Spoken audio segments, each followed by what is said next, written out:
Hi there, I'm Kat Gaines. I'm the Director of Customer Support at PagerDuty, and I am also a co-lead for RainbowDuty, our LGBTQ plus employee resource group.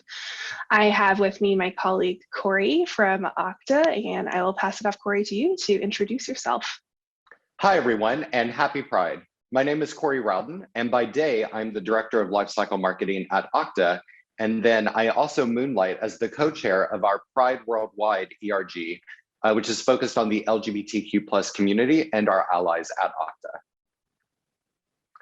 So Kat, I want to start our chat just by speaking a little bit about community and finding your community while finding your identity. How did you go through that process yourself, both in finding who you are and then also finding the community to support you?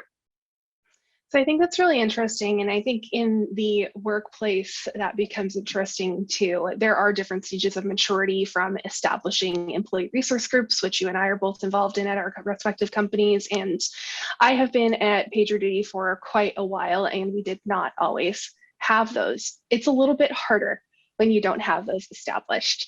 It can be really heavily dependent on self-identifying in terms of knowing who your networks are, who you connect to, who your allies are, even things like the company stance and trying to understand where the business that you work for sits in certain issues. You sometimes learn those things really organically, whether it's casual conversation. A lot of folks get lucky and kind of find your people.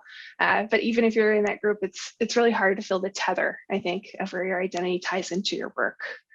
I think I'd love to hear about, for you, the same question and a little bit too around how you've grown the ERG at Okta. Yeah, for me, it was more about finding pride in my own identity first and foremost. And that really helped me find my community and my people, as we in the community often kind of refer to ourselves. It's a unique journey when you're alone and when you're finding your own identity as yourself. That looks different than finding your identity and your community in an office environment setting or in a broader public-based community setting. So for my journey, it was more focused on that inner self-love that I needed to find as I was growing and maturing and becoming myself. And now as a co-lead of an ERG, I get to help others take that same journey, but we treat it a little bit differently. It's focused more on how do you bring yourself to the workplace? How do you bring yourself into a community with colleagues? So it's not just a focus on one person, but it's now the focus on the full tribe of who you are and who you can find that is really together with you. So we do a lot of work in our ERG, and we grow our ERG at Okta by really focusing on that tribe and ensuring that we can bring together everyone in the LGBTQ plus community, because we're all a little bit different. We all have different needs that we want to advocate for. We all have different wants and desires that we want to see the company give, but we're still one people, we're still one community. So it's through that internal advocacy that we look to grow. I love that. I think I'd love to talk a little bit too about just through that growth, what worked and what hasn't for both of us. What are things that you found in trial and error through that process? Yeah, we have learned, especially over the course of the last year, not just going into a global pandemic, which is obviously top of mind for many, but you also had racial justice issues that are arising. You have trans justice issues arising. You have many socioeconomic activities that are coming to the forefront. And one thing that we learned early on that we needed to have more of a focus on was allyship.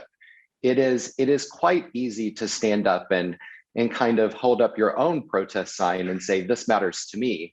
But it's even more important to find others to be your shield and to be there with you and standing in front of you and holding that sign and really carrying that banner for you. So we did not connect to our allies probably as early as we should in the creation of our ERG broadly, but also more specifically going later into this past year, really connecting to your allies and learning who they are, what's important to them, and making it personal so that they can then support you in that effort.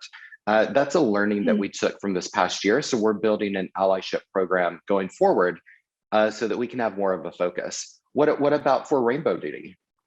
Yeah, I think we've had some of the same things that we've tried and adjusted to over the years. And especially over the last year, we went through some of the same journey of figuring out what it looks like to act in allyship, how we make that intersectional across different groups. We have 5 ERGs total at PagerDuty. And so we're constantly trying to find ways to bounce off of one another and get involved in what each other are doing.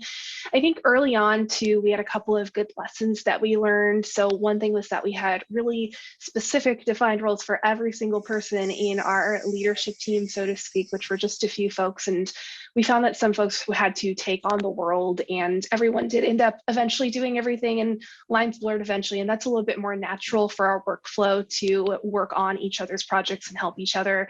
Same thing in relation to thinking through allowing allies into the community and just figuring out how you scale the community in the organization. So our employee resource group was the first one at PagerDuty, and it started out as a private Slack channel that just a few folks were in before we were even formally an employee resource group. That served the needs of the group at the time, but of course it didn't necessarily scale, especially because if you think about how you raise your hand and show that you want to be involved. If someone, for example, isn't ready to out themselves at work, but still want to be part of the conversation, or if they do want to hang out and figure out how they can act in allyship. We have a couple of different ways that different employee resource groups at PagerDuty can manage this today. RainbowDuty is a public community that anyone can join and participate in. Others are not necessarily, depending on their needs. And we also have a more general allies channel. So it was really thinking about communication channels, how we call people in, how we let folks opt into conversations, and being a little bit more strategic around how those things happen. You know, as someone who co-leads an ERG, people often think that we know all the answers and we can figure it out together. But I'll use this as an opportunity to say I do not have all the answers. Definitely do not have that figured out. So I would ask you, right? It's a little bit of the same. Yeah. I would ask you, when you're describing finding like channels for messaging for allies and for members of the community directly, how have you handled the management of comms there from an ERG lens? Is everyone treated as one entire cohesive group? Do you have different channels and messaging for core members, and then with allies in a little bit of a different channel, a different messaging? What does that look like for you? Yeah, I think I'd agree that we don't have all the answers either. And I think we'll continue trying and iterating things. Right now, we're in a state where we have one core area and channel where our co-leads all collaborate. We're across multiple offices, so there are actually quite a few folks on that team, along with our executive sponsor, who all hang out and talk about things there. But then we do use a broader channel, which includes both folks who identify as part of the LGBT community at the company and allies, to just talk about what's going on, what we need, if we have specific events. So for example, we've been planning toward this event, we've been planning toward other events during Pride Month. And so we'll spin up just quick collaboration spaces there as well. And we also try to have some regular face-to-face time as well, especially over the last year. That's become relatively difficult. And so we do still have our quarterly meeting. And even if we don't have something that we need to handle on the agenda, even if we don't have a lot on the to-do list, for example, it can be really nice just to get everyone together, to spend some time together, see some friendly faces, and be able to plug into the employee resource group space for a moment. That's so important. I miss just getting together in person. And as humans, I think that connection is very important for us. We on the Okta side, we have certainly used this past year to undergo a maturation process in terms of what comms we send out and the channels that we use.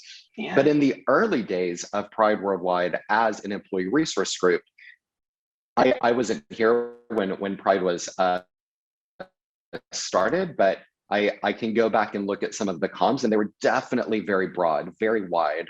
And the ERG really grew out of just a community of people coming together. I think it was the same for RainbowDuty as an ERG when it was being created, just a community being brought together.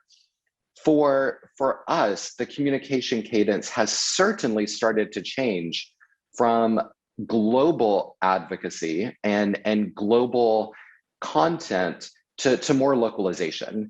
And I wanted to ask you about that trend, and if you see something similar at PagerDuty, because in San Francisco, for example, where I happen to be today, the advocacy looks much different than one of our offices in Japan. The needs are different. The rights, the protections, the societal factors that go into bringing your whole self to work, those are all different and unique. So I just wonder how you have talked internally and how you have handled, messaging at an ERG level, going from a global message maybe at first, and then localizing that somewhat. Yeah, we went through a little bit of the same journey too. So obviously we had our initial group very similarly, started with a group of folks mostly in San Francisco. And I think that a lot of our messaging and programming was very San Francisco centric at the time, just because we were the people who were really pushing on getting this thing off the ground.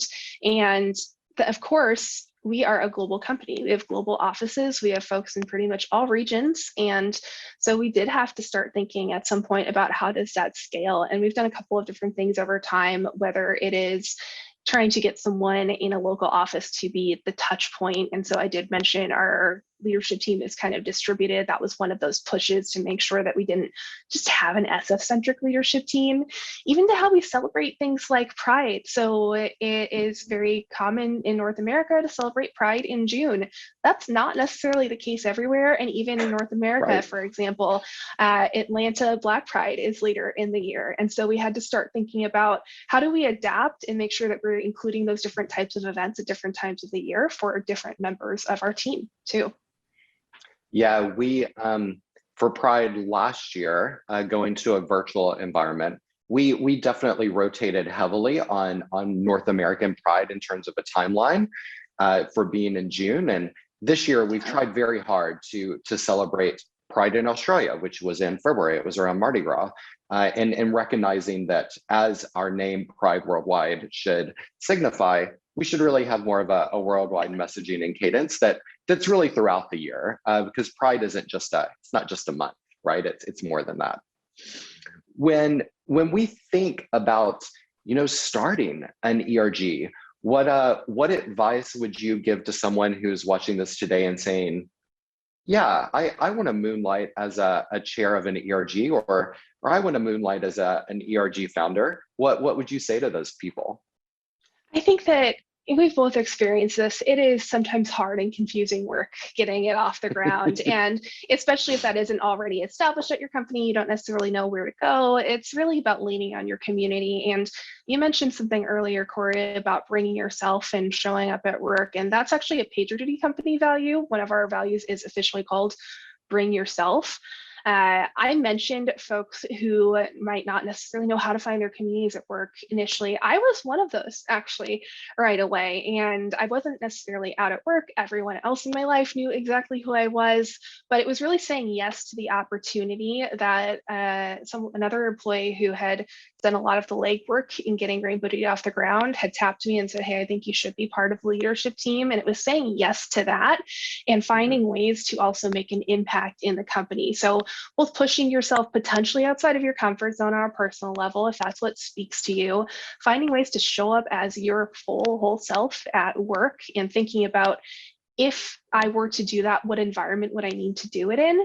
And then looking for the support networks. So whether those are other folks in the community, whether it is someone on an executive team who wants to sponsor and be part of the creation of those things, and really showing the value of what a group like this can bring to the company and what kind of change it can impact. And I have a couple of thoughts about the change it's impacted for us, but I'd love to hear from your perspective too.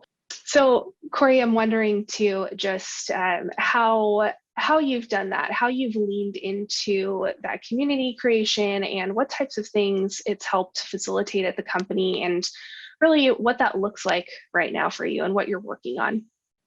Yeah, as members of underrepresented minorities, the world makes you want to feel, be, act small. The oppressive factors outside, they really push you in and inward, rather than outward and helping you grow and expand.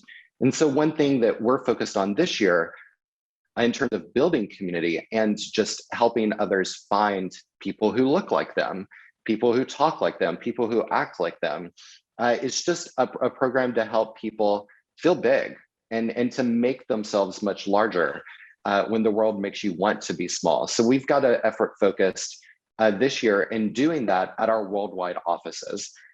Like you at PagerDuty, we also have offices worldwide. And while we're all virtual right now, we see that changing hopefully in the near future. So we are looking to have more in-person, but really in-office support mechanisms so that people know in Japan, I'm safe. I can be who I want to be, so that people know in Australia, I can stand up and be counted and be who I am.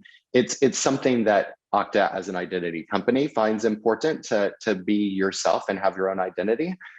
But it's more so just as humans, we just really look to find me and then find others who I want to relate to and who I can be with. It's something that's important for us. When you're looking back, and you might be able to look backwards at little Kat and say, hey, I've got some advice for you. What would you say to little Kat looking back in time? I think it really touches on a lot of what you just said around not being hesitant to stand up and be yourself and say who you are and what you need and express that. I think that there can be a lot of fear around that inherently for so many reasons that we're all familiar with. And being able to understand that you probably have more support networks than you see, but also that you can be part of being the change to, like you're saying, building that visibility and showing others that you do have that safe space and what that looks like. It does always take someone to kickstart it. And the more of us who lean into that challenge, the better it's going to be for the next person who comes along and is wondering what that looks like for them. And really just being ready to step up, take the lead, and be part of that, right? I think that there is so much that we can do in terms of good, both in our companies and the communities around us, that just grabbing that opportunity is the most important piece.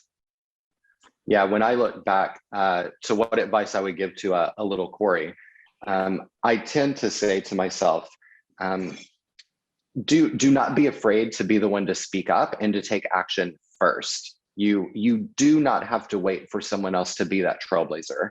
You can do that. You can be the one to stand up. And I wish I would have done that earlier looking back. And so that's, if I had the time travel mechanism, I might say that and also start shaving my head a little bit earlier in life.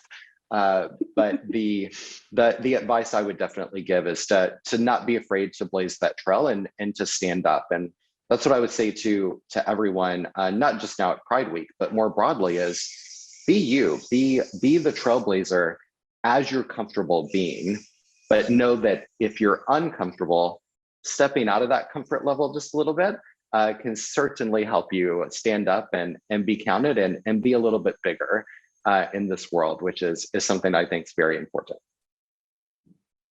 Yeah, I can't agree with you more. I think that little Corey and little Kat are getting some very solid advice from their future counterparts. I would definitely agree. Thank you so much, PagerDuty, broadly, Kat specifically, RainbowDuty, the entire team. Thanks for much for having me as a little part of your Pride Week celebrations. I'm so glad I could be here with you today.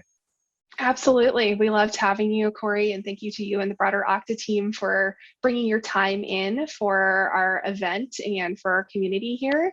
We really enjoyed getting to have you participate and having this conversation as well. And for everyone out there watching, happy Pride. Thank you so much for spending your time with us.